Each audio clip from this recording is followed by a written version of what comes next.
Well, I'm going to start by reading the inside of the front page of the Northland College catalog.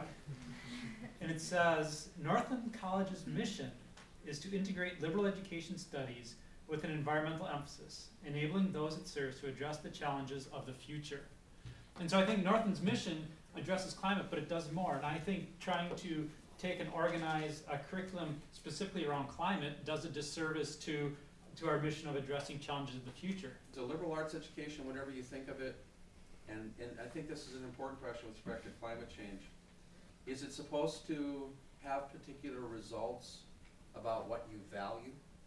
You know, we've been talking about this quite a bit in my environmental education class, this idea of, you know, is education supposed to teach you what to think or how to think? And especially when it comes to environmental issues, and I think there's a lot of kind of skittishness around talking about teaching people what they should value. But I think that if you deconstruct a little bit of how schools are structured, even how the buildings are structured, how the classes are laid out, you know, what the course topics are, there already are values inherent in what we're teaching. Grant, you've been here for 35 years. Do you agree with the basic notion that the large university is the advantage here? I think there are certain advantages that large universities bring to it because of resources and technology and things that's difficult for a small school to compete with. So I don't really imagine us shooting for the most highly technically competent students as the greatest good. I tend to think of Northland students as shooting for positions of leadership. I think that I want to go back on an earlier comment in that what Northland has going for it is actually an ethos.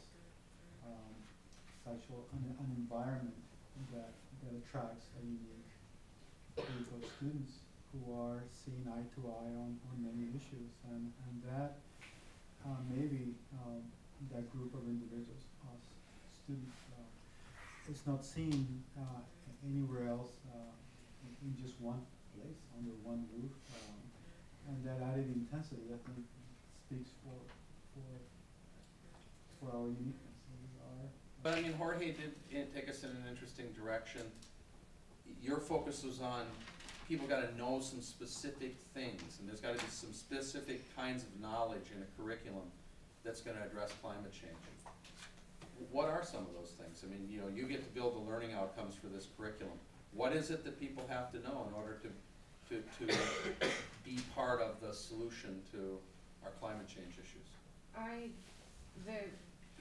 The biggest thing that gets climate scientists going is the interchangeable use sometimes of climate change with climate variability, with global warming. These are very different things, and climate change is not all negative. It's absolutely not, and it's absolutely not understood. We, I don't understand all of climate change. If you talk about warming temperatures since the mid-70s, what we call modern global change. There are cities across this country and across the world that show a dramatic downturn in temperatures since the mid-70s. Cooling temperatures. There is some sort of trigger, mid-70s, but it's not warming like you think. Climate change is complex, and to just define it for this curriculum, I feel would take a very long time.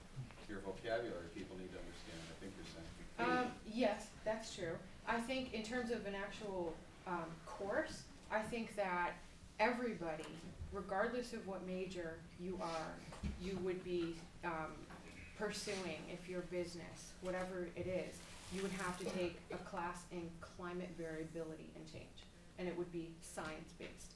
I think anyone who wants to understand this problem has to understand it from a science perspective. And then on the flip side, I think there should be a social side of that as well.